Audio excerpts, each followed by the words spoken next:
Alhamdulillah, kita selalu memuji Allah Azza wa Jalla, Subhanallah, Subhanahu wa ta'ala, Allah Subhanahu wa ta'ala. Dimana Allah Jalla wa ala memberikan kepada kita kesempatan hidup, ya, dengannya kita masih bisa bertakbir, ya. Ini terakhir, ya, batas dari hari tasyrik, ya. Ya, karena kendala matahari tadi habisnya hari tasyrik, ya, hari tasyrik, ya. Oleh karenanya kita masih masuk bulan Zulhijjah, ya. Pada bulan Zulhijjah termasuk bulan-bulan haram, seorang yang dia melakukan amal saleh dalamnya, Allah Jalla wa ala lipat gandakan pahalanya.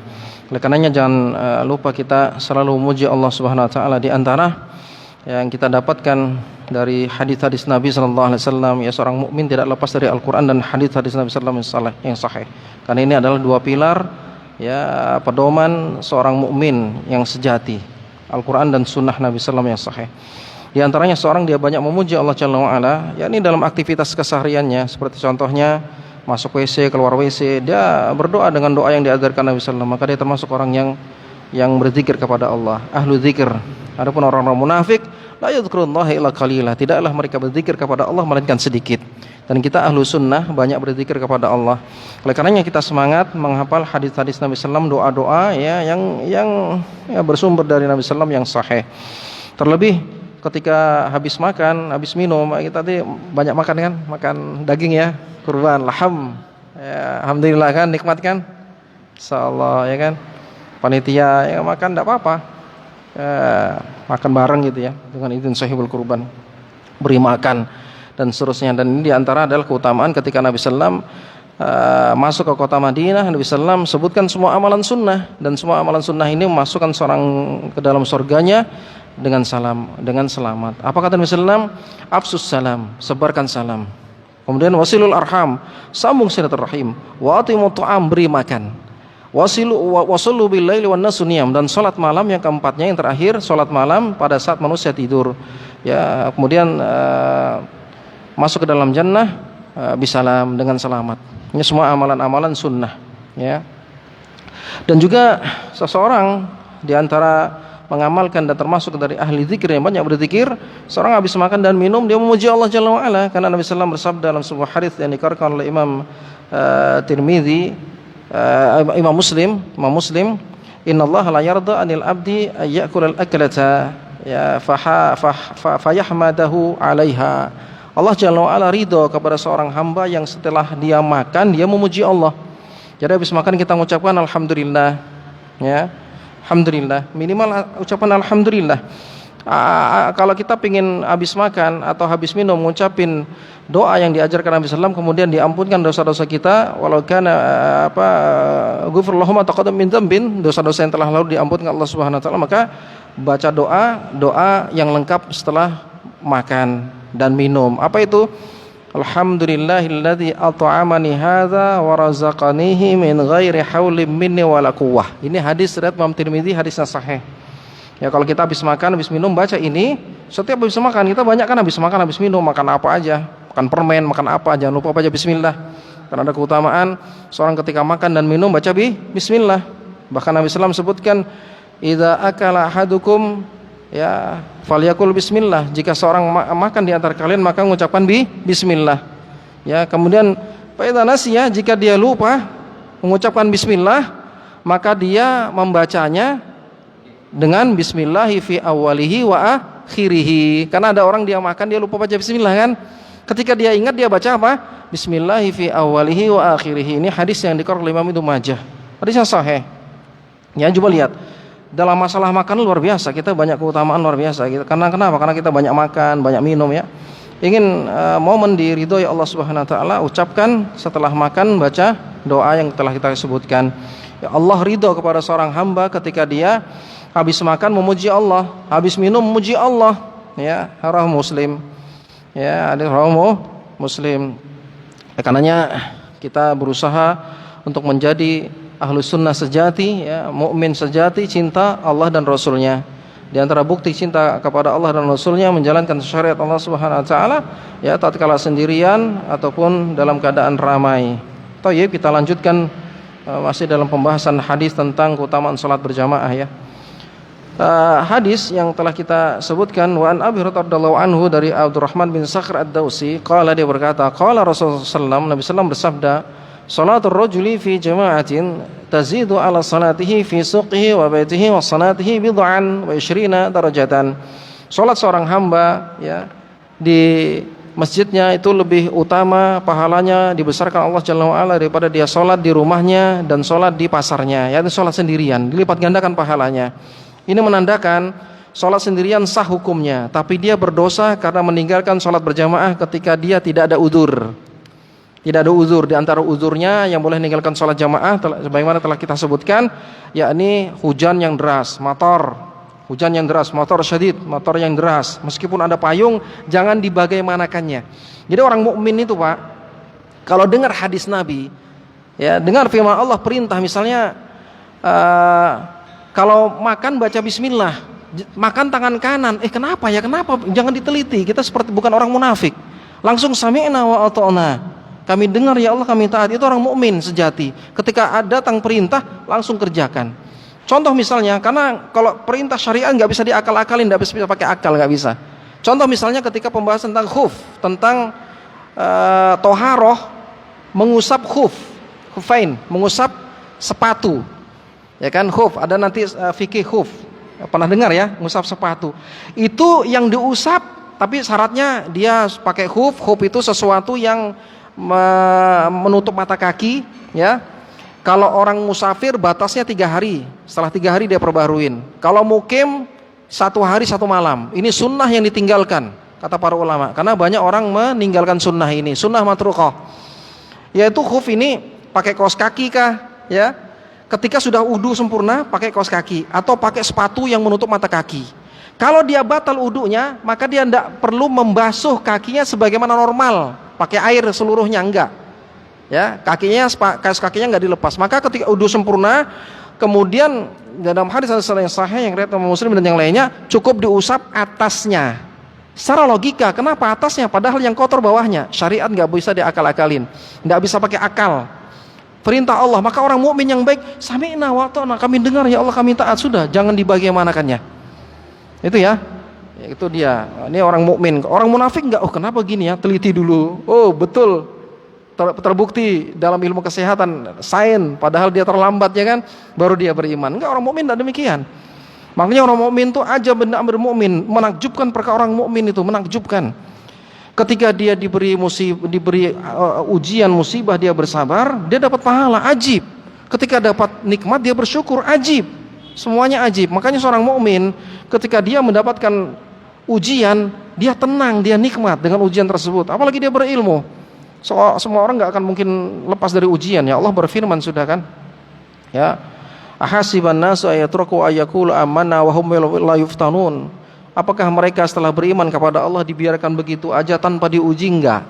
Walaqad fatannal ladzina min qabli. Sungguh kata Allah, kami telah menguji orang-orang sebelum mereka, pasti diuji. Tapi bedanya orang mukmin, ketika diuji dia nikmat. Kenapa? Dia tahu dengan ilmu ujian tersebut dia bersabar menghapus dosa-dosa. Dosa kita banyak, Pak. Dari pengampunan dosa Allah ingin sucikan, Allah bersihkan seorang hamba dengan penyakit kadang, dengan sakit. Itu sayangnya Allah, rahmatnya Allah kepada kita, Pak. Makanya orang mukmin ketika dia dapat musibah dia bersabar. Sering kita ceritakan pada tahun 104 Hijriah seorang ulama namanya Abdullah bin Zaid al-Jarmi. Ya, Abdullah bin Zaid al-Jarmi ini seorang ulama hadis. Ini sering kita sampaikan. Dia hidup pada tahun 104 Hijriah. Dia ulama hadis, termasuk rijal-rijal hadisnya Imam Muslim. Abu Husain Muslim bin Hajjaj bin Muslim Aushkai an-Naisaburi. Dia termasuk rijal rawi hadisnya Imam Muslim. Dia termasuk tabi'in. Jadi kalau Imam Muslim mengambil hadis itu dari gurunya, siapa gurunya Imam Muslim? Imam Al-Bukhari. Imam Bukhari mengambil ilmu dari mana? Gurunya Imam Ahmad. Imam Ahmad termasuk gurunya Imam Al-Bukhari. Jadi Imam Ahmad terus naik ke atas, tabi'ut tabi'in. Siapa dia? Imam Syafi'i. Terus Imam tabi'ut tabi'in, bukan Imam Syafi'i aja banyak. Ya, kemudian Imam Syafi'i mengambil ilmu hadis dari tabi'in. Terus di atasnya seperti gurunya Imam Syafi'i, siapa dia? Imam Malik, atau dikenal dengan Malikiyah, mazhab Malikiyah. Terus, dan diantaranya ya, rijal hadis. Ya, makanya Imam mazhab Syafi'i mutaakhirin belakangan yang memproklamirkan, menampakkan, mendemokan mazhab Syafi'i setelah hilang mazhab Syafi'i, ulamanya bernama Ibnu Hajar Al-Asqalani dan Imam An-Nawawi. Dia di Mesir. Jadi Mesir. Makanya beliau mengarang kitab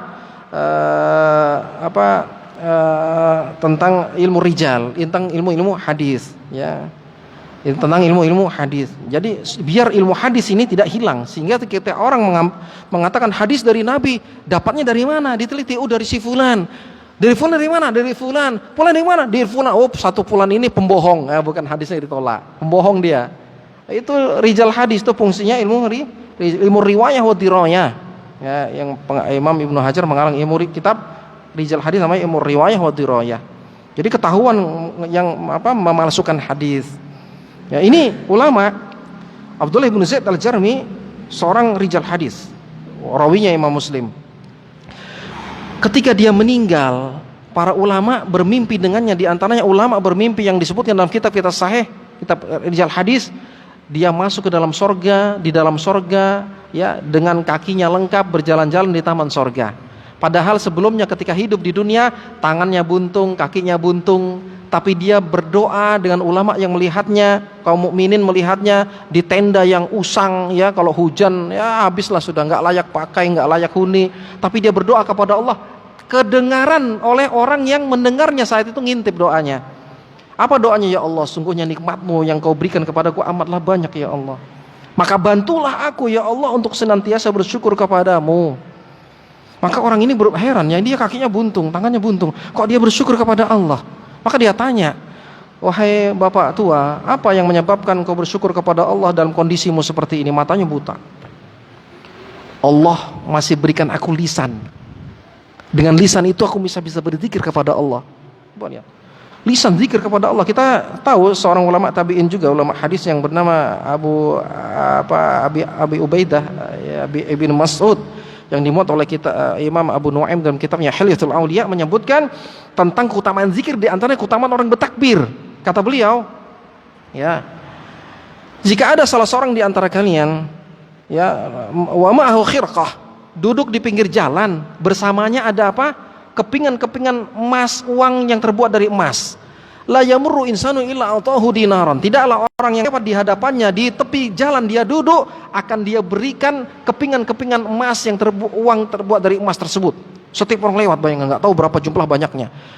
Kemudian apa? Wal akhar ila janibihi yukabbirullah. Tapi orang di sampingnya dibandingkan amalan-amalannya. Ada orang di sampingnya, kalau ada orang di sampingnya dia nggak sedekah, dia cuma bertakbir kepada Allah, ya, maka lakana sahibu takbir ajrama ajron, maka niscaya orang yang bertakbir lebih besar pahalanya daripada orang yang bersedekah tadi. Subhanallah, ini keutamaan lisan. Makanya Abdullah bin Zaid Al-Jarmi, seorang ulama yang buntung kakinya, ya kan, tangannya buntung, buta, dia bersyukur kepada Allah. Ini jawabannya, karena ulama hadis, dia tahu tentang hadis.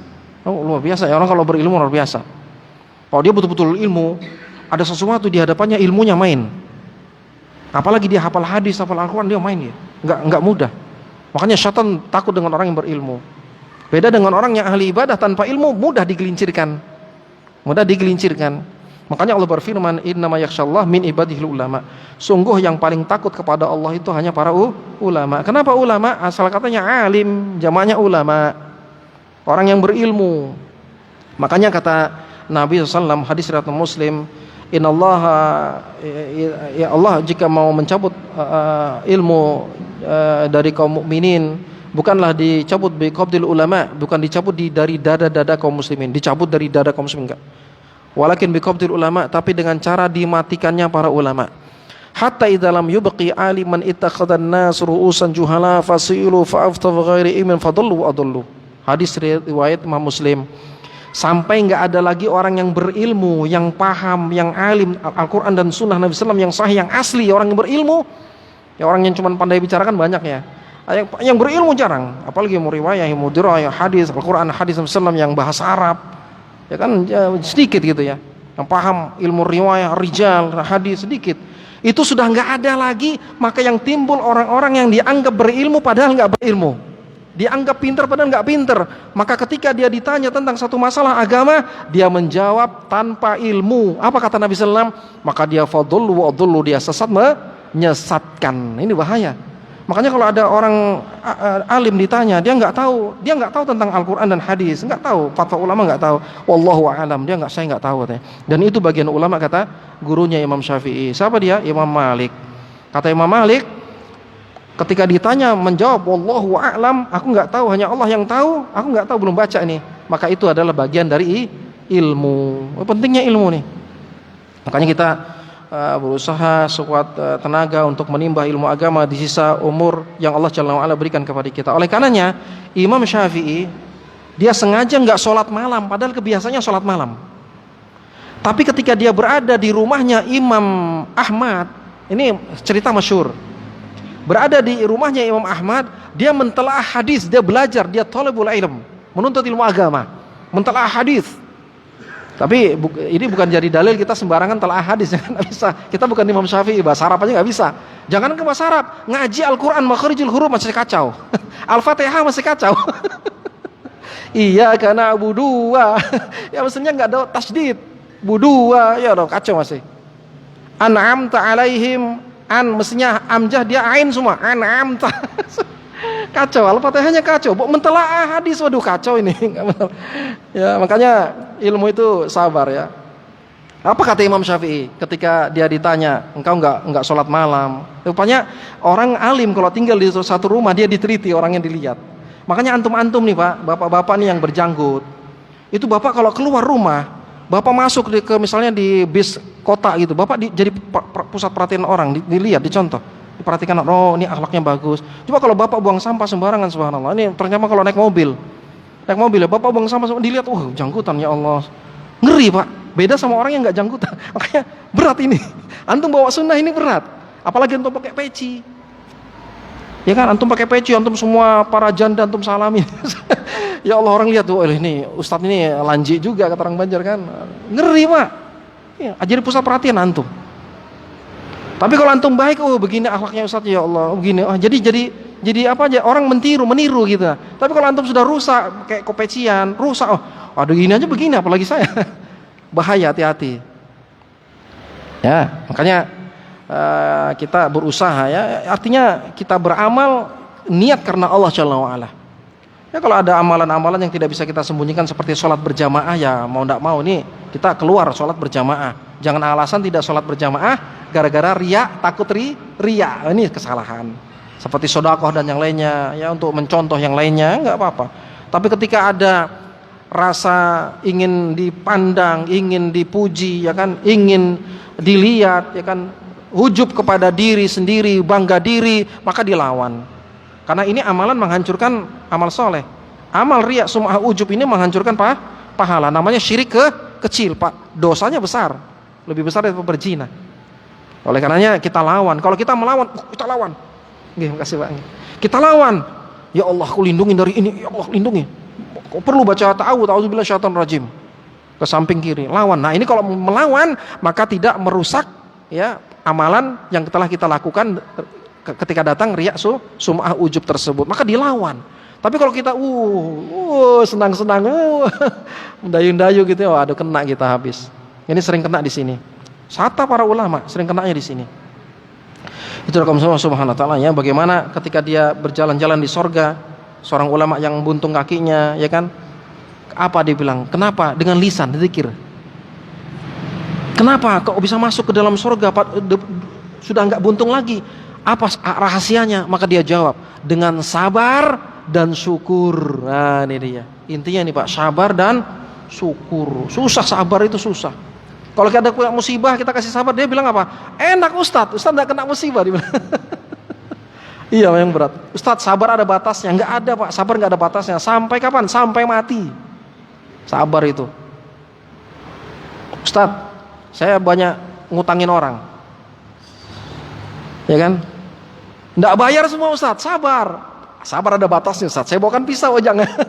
Sampai mati sabar. Kalau antum punya kelebihan rezeki, antum tidak butuh-butuh banget dari bayarannya orang yang berhutang, antum bebaskan hutangnya, antum datangin, Pak, sudah Pak, Bapak tidak ada uang, Bapak anaknya sakit, mungkin saya bebaskan Pak untuk Bapak, tapi berdua Allah akan naungi nanti Bapak di akhirat, tidak ada naungan kecuali naungan Allah. Lihat Muslim, Kalau bapak pingin dinaungi Allah nanti di akhirat di padang mahsyar yang gak ada naungan kecuali naungannya Allah, bebaskan hutang saudara antum. Kalau bapak gak butuh banget gitu ya. Gitu ya. Apalagi hutangnya orang tua, Pak, ya Allah. Kalau orang tua hutang sama anak ditagih, ya Allah, anak durhaka nih, subhanallah. Diikhlaskan. Banyak demikian. Orang tuanya dikejar-kejar, ya Allah, kita nanya itu, kita mau jawab sampai ya Allah sedih kita. Ada anak seperti itu, padahal dia rajin sholat, subhanallah. Orang tuanya dikejar kalau hutang, ya Allah, anak durhaka itu. Padahal kalau dalam ilmu fikih 4 madhab, terutama madhab Syafi'i, kalau ada orang tua mengambil harta anaknya, itu bukan termasuk mencuri, Pak. Bukan termasuk mencuri. Makanya ya, jangan sampai orang tua mengambil harta kita, berarti dia butuh, kita nggak perhatikan dia gitu. Ya walaupun kita sudah nikah, gitu deh. Perhatikan ini. Kadang-kadang kita sudah nikah, ya Allah, kita kasih besar keluarganya istri, bukan maksudnya tapi kita lupa sama yang utama, kita lupa gitu loh. Kita nih punya orang tua sampai kita walaupun udah nikah, sampai mati punya orang tua yang laki-laki. Tapi kalau perempuan kalau sudah nikah dia sudah taatnya sama suaminya, baru ibunya, baru orang tuanya. Kalau kita, Pak, sampai mati, subhanallah, punya orang tua. Itu sekarang ya Allah banyaknya suami-suami yang dia patuh kepada istrinya, ya dia durhaka sama orang tuanya, ya Allah, dia tinggalkan. Namanya istighfar sama Allah. Momen ini, perhatikan orang tuanya. Maka ingat kepada hadis Nabi, Pak. Dalam hadis satu ini, riwayat ini, ada 3 hal yang Allah segerakan hukumannya di dunia sebelum dia mati. Tidak apa? Uququl walidain, di antaranya apa? Durhaka sama orang tua. Ya Allah segerakan hukumannya sebelum dia mati, Allah kasih dia dulu. Makanya untuk perhatikan orang yang durhaka sama orang tuanya nggak akan pernah bahagia dia, nggak pernah bahagia dia. Meskipun hartanya berlimpah, nggak ada, wallahi demi Allah nggak bahagia dia. Makanya kita nih yang ngaji, yang gini Al-Quran dan Sunnah, ingat kepada akhirat, amal saleh, ngajak kepada kaum muslimin, nggak bikin ribut-ribut, enggak. Tengahi kembali kepada Al-Quran dan Sunnah Nabi SAW yang sahih, ya kan? Buat agar kita menjadi orang yang soleh, ya kan? Istri-istri yang mendengar di rumah, dukung suami Anda untuk taat kepada orang tuanya. Nanti anak-anak Anda akan berbakti kepada Anda.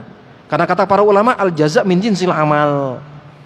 Allah kasih balasan sesuai dengan perbuatanmu. Subhanallah. Itu yang penting yang ngaji, itu ingat. Karena kita kan sibuk, apalagi kita sudah sibuk ya kan, nyembelih ya kan, ya capek ya kan, ya Allah, ya kan. Aktivitas dunia, kadang rebut-rebutan, ya kan, udah lupa, kadang-kadang lupa ilmu. Di majelis ini saling ingatkan kita, oh kita di dunia ini sementara ya seperti musafir. Meskipun fasilitas lengkap, oh kita musafir. Rumah kita bukan di sini, subhanallah. Oh kembali lagi kita nggak ada lagi rebut-rebutan, nggak ada lagi ribut-ribut masalah jasa dan yang lainnya, ya kan, ya Allah udahlah kadar rezeki ya sudahlah, gitulah. Nggak ada lagi mau ngambil hak saudaranya, ya Allah banyak. Nggak ada lagi mau ini dan itu, iri sama saudara, oh dia kaya, oh belum tentu, Pak, kaya dia bahagia, belum. Banyak orang kaya mati bunuh diri, subhanallah, banyak. Kebahagiaan dalam hati. Makanya Syekhul Islam Ibnu Taimiyah berkata, ini kita santai ya. Syekhul Islam Ibnu Taimiyah berkata, ma yasna'u a'da'ibi, ada apa dengan musuh-musuhku? Padahal Syekhul Islam ini membela Al-Quran dan Sunnah, dengan sebab membela Al-Quran dan Sunnah dia dipenjara, subhanallah. Pemahaman Mu'tazilah, yaitu Al-Quran makhluk dan seterusnya, dia membela penjara. Ya, khurafat banyak, dia membela di penjara. Tapi dia berkata, ma yasna'u a'da'ibi, apa yang diperbuat oleh musuh-musuhku? Ana jannati, ya kan? Padahal sorgaku, aku memiliki sorga. Ana jannati wa bustani fi sadri, sorgaku ada di dalam dadaku. Subhanallah. Orang mukmin tuh bahagia, Pak. Makanya ketika dia dapat ujian, tetap bahagia dia, tenang dia, bahagia dia. Beda sama orang kafir, dapat ujian bunuh diri dia, stres dia. Orang mukmin, oh mungkin ada yang aku perbuat, mungkin hapus dosa-dosaku, istighfar dia kepada Allah. Oh mungkin ini bukan rezekiku. Gitu orang mukmin begitu, subhanallah, dapat pahala. Belum lagi dia dianjurkan baca doa, diajarkan Nabi SAW baca doa apa? Pertama ketika dapat musibah apa? Alhamdulillahi ala kulli hal. Baru dia ucapkan apa? Innalillahi wa inna ilaihi raji'un. Allahumma ajurni fi musibati wa akhlif li khairan minha. Maka dia dapat pahala, sekaligus Allah akan ganti yang hilang tersebut yang lebih baik. Ini ajaran Nabi SAW. Hadis riwayat Imam Muslim. Yang Nabi SAW ajarkan kepada siapa? Ummu Salamah. Tenang dia, oh tenang dia, tenang. Itu orang mukmin demikian Pak, tenang orang mukmin, ya Allah, tenang dia.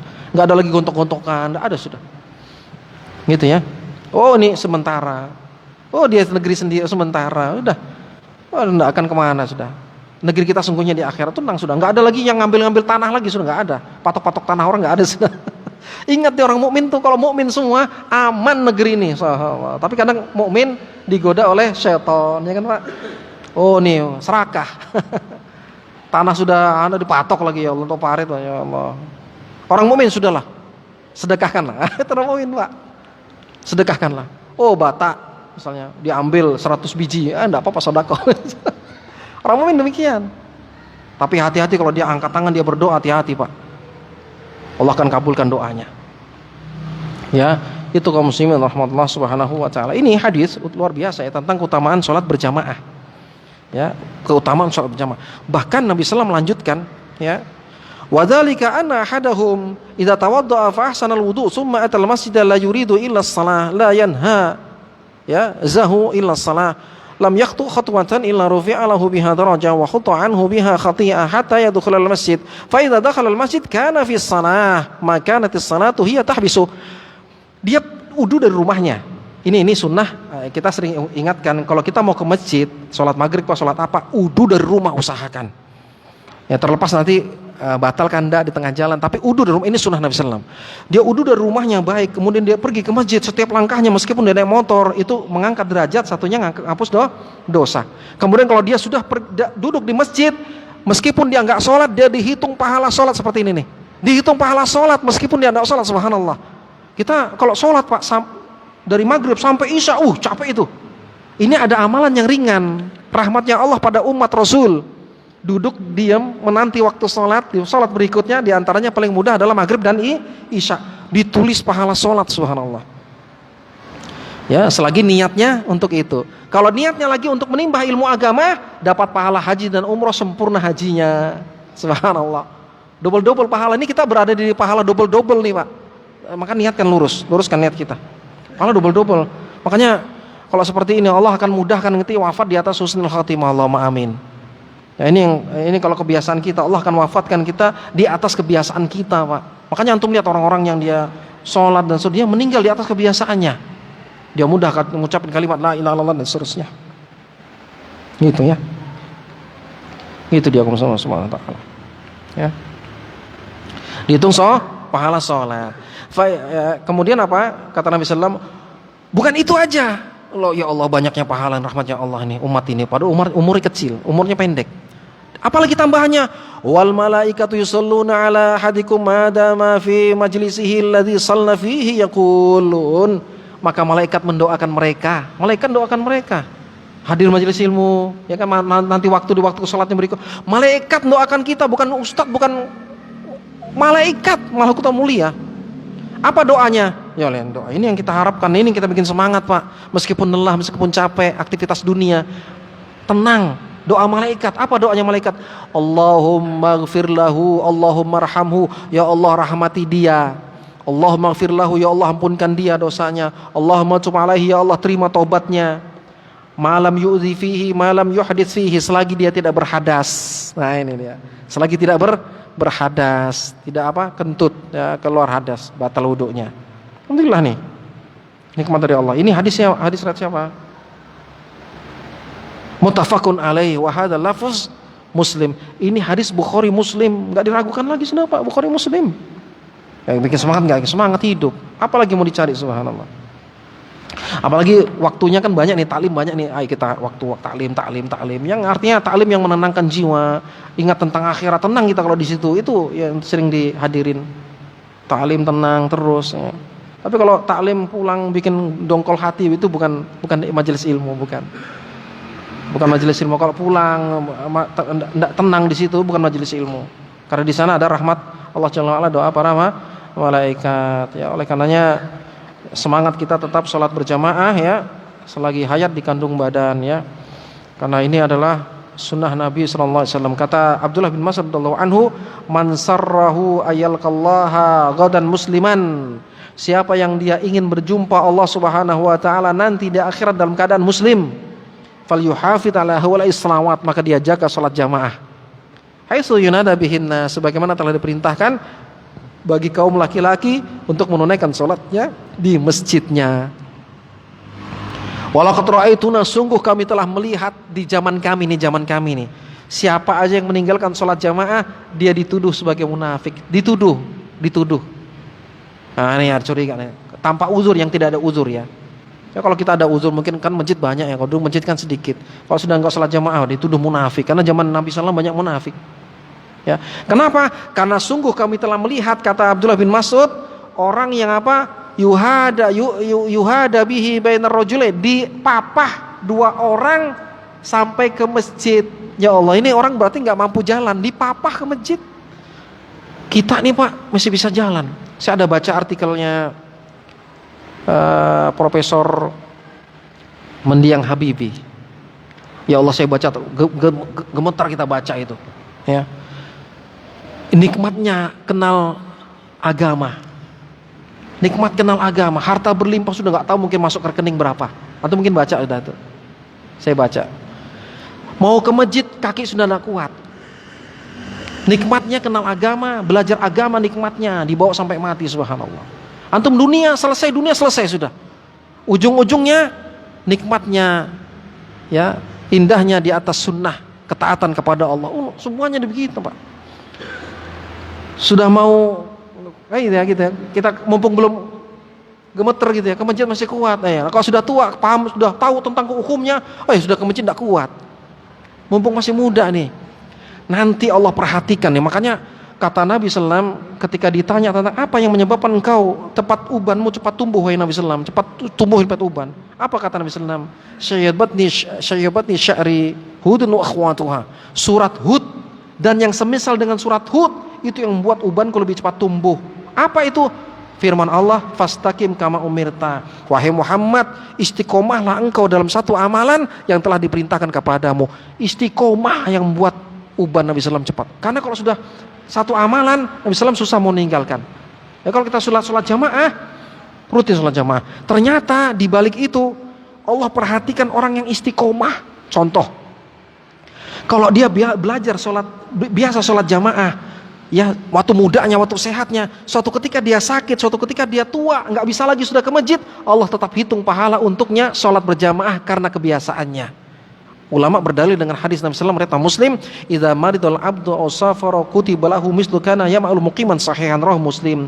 Kata Nabi SAW, orang kalau sakit atau musafir, Allah akan kasih pahala sebagaimana kebiasaannya. Karena kalau orang sakit, dia tidak bisa beramal sebagaimana kebiasaannya, istiqomahnya di waktu masa muda, masa luangnya, masa saudagar kayaknya. Contoh misalnya antum masih banyak uang nih, antum sedekah. Antum rutin sedekah nih. Suatu ketika antum sudah pensiun, yang kan kurang harta atau pailit, antum nggak bisa lagi sedekah. Allah tetap hitung pahala sedekah untuk antum sampai kapan? Sampai mati. Ini istiqomah, ini yang membuat kita istiqomah luar biasa nih. Makanya ini yang membuat Abdullah bin Mas'ud menangis ketika apa? Sakit. Kita kalau sakit kan tidak nangis, Pak. Nangisnya kenapa? Kenapa Allah kasih musibah kan gitu ya. Kita aja tidak usah gitu, Pak. Ada kotoran cicak, tak kena di hidung. Dia tidak marah sih, cuman kalimatnya bikin Allah murka. Ya Allah, dia bilang kan, dunia ini luas ya Allah. Kenapa harus hidungku yang kena? Ini ya Allah, ini murka Allah. Harusnya kita alhamdulillah ya kan, diingatkan kita kan dibersihkan gitu. Jangan maki-maki. Allah sudah takdirkan itu Pak. Coba lihat, antum bisa nggak secara logika? Dunia ini luas, masjid ini luas, kok bisa cicak bidik kaki? Itu udah takdir. Makanya kita diperintahkan iman kepada takdir yang baik dan takdir yang buruk. Itu dia. Indah kan, indah orang mukmin itu udah takdirku udah indah. Bapak sekarang udah punya istri kan? Sekarang baru sadar, kenapa aku kawin sama dia? Itu nggak percaya takdir kan ya Allah. Sudah punya anak 4-5 baru kata menyesal, baru nggak cinta, gimana? Bohong, cinta palsu ya kan? Saya nggak akan beliau ya. Tapi mata saya ke sana, enggak. Contoh. Maksudnya kita syukur gitu loh. Banyak orang yang nggak nikah ya kan, syukur gitu. Intinya syukur lah. Ya itu mungkin masuk waktu ya, mau masuk belum ya? Mungkin kita akhiri, yang mudah-mudahan bermanfaat. Apabila ada pertanyaan atau yang lainnya, insyaallah kita akan jawab bersama-sama. Wallahu a'lam bishawab. Mungkin ada yang mau ditanyakan, Pak, silakan. Ya, silakan. Kalau tidak ada, kita istirahat mungkin ya. Mungkin lagi lelah, capek ya, kita istirahatkan. Mungkin ini yang dapat kita sampaikan, maaf salah kurangan ya. Ya, subhanakallah bihamdika asyhadu an la ilaha illa anta astaghfiruka wa atubu ilaik. Assalamualaikum warahmatullahi wabarakatuh.